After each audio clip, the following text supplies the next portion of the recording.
নমস্কার বন্ধুরা, প্রতিমার আরেকটি নতুন ভিডিওতে সকলকে স্বাগত জানাই। আজ নিয়ে এসেছি একটি রেসিপির ভিডিও, দেখতে থাকো। এখানে কিছু সবজি কাটা আছে সজনে ডাঁটা, আলু, ঝিঙে, বেগুন আর একটা টমেটোকে চারফালি করে রেখেছি, আর নিয়েছি 3-4টে কাঁচা লঙ্কা। এই সবজিগুলো দিয়ে প্রথমে তো দেখতেই পেলে যে মাছের ঝোল তৈরি করা আছে, তাই আজকে এই ঝোলটা কিভাবে তৈরি করলাম সেটাই দেখাবো। এখানে নিয়ে নিয়েছি 8-9 পিস কাতলা মাছ, আর মাছকে পরিষ্কার করে নুন হলুদ মাখানো রয়েছে। 20 মিনিট মতো মাখিয়ে রেখেছিলাম। এবারে প্যানে সর্ষের তেল দিয়ে তেল গরম হয়ে গেছে, মাছগুলোকে প্রথমেই ভেজে তুলে নেব, যেটা সকলেই করো। আজকে যদি তুমি আমার চ্যানেলে নতুন বন্ধু হয়ে থাকো আর আমার রেসিপি বা আমার ভিডিও যদি তোমার ভালো লাগে, তাহলে চ্যানেলটিকে সাবস্ক্রাইব করে বেল নোটিফিকেশন অল করে দিও। কথা বলতে বলতে মাছগুলো আমার ভাজা হয়ে গেছে। এবারে ওই তেলের মধ্যে আমি দিয়ে দিচ্ছি কালো জিরে ফোড়ন। 1/2 টেবিল চামচ কালো জিরে আমি এখানে দিয়ে দিলাম। এবার একটু নাড়াচাড়া করে দিচ্ছি। যেহেতু প্রচণ্ড গরম, তাই আজকে বানাবো সবজি দিয়ে পাতলা ঝোল। আর এখনকার বাড়িতে তো ছেলেমেয়েরা কোনো রকম সবজি খেতে চায় না, কেবল মাছ, মাংস আর ডিম। তাই এভাবে যদি মাছের ঝোল বানানো যায়, তাহলে মাছের সঙ্গে কিছুটা সবজিও ওদের পেটে যায়। আর সজনে ডাঁটা, ঝিঙে এগুলো তো গরমকালের সবজি, আর খাওয়াও বেশ উপকার।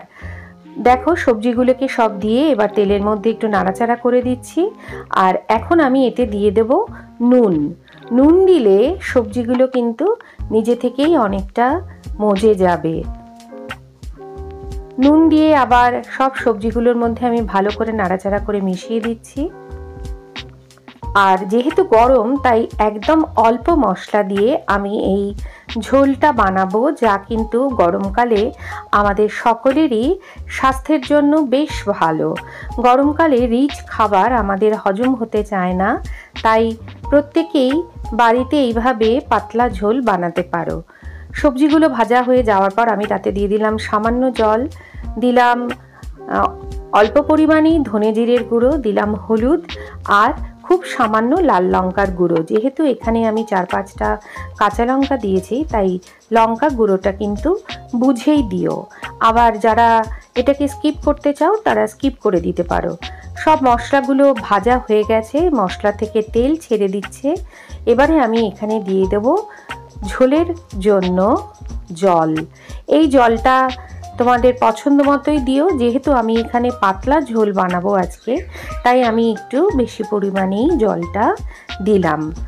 ভালো করে নাড়াচাড়া করে জলটা সব সবজির মধ্যে মিশিয়ে দিচ্ছি। এবারে আমি এখানে লিডটা চাপা দিয়ে দিচ্ছি, ফুটিয়ে নিচ্ছি 3-4 মিনিট মতো। দেখো, ঝোল টকবক করে ফুটতে শুরু করেছে। এবারে ঢাকাটা তুলে নিলাম আর একটু নাড়াচাড়া করে দিচ্ছি। এবারে আমি দিয়ে দেবো এতে ভেজে রাখা মাছগুলো। আমার সকল বন্ধুদের অসংখ্য ধন্যবাদ এভাবে আমাকে সাপোর্ট করে এগিয়ে নিয়ে যাওয়ার জন্য। আমি আশা করি যে ভবিষ্যতেও তোমরা আমাকে এভাবেই সাপোর্ট করে যাবে। সব মাছগুলো আস্তে আস্তে আমি ঝোলের মধ্যে দিয়ে দিচ্ছি, এবং মাছগুলো দেওয়ার পরেও আমি আরও 4-5 মিনিট ঝোলটাকে ফুটিয়ে নেব। কারণ ঝিঙে, বেগুন এগুলো নরম সবজি, গলে যাবে, তবে আলুটা গলতে একটু সময় লাগবে। তাই জন্য আমি এটাকে 5-7 মিনিট আবার চাপা দিয়ে ফুটিয়ে নিচ্ছি।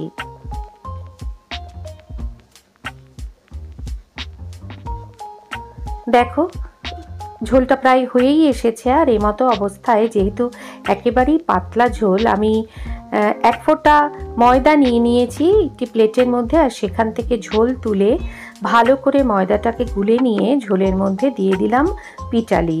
এই পিটালিটা অবশ্যই দেবে, তাহলে এই যে পাতলা ঝোল সেটা একেবারে ট্যালট্যাল করবে না, একটু বেশ মাখো মাখো টেক্সচার চলে আসবে।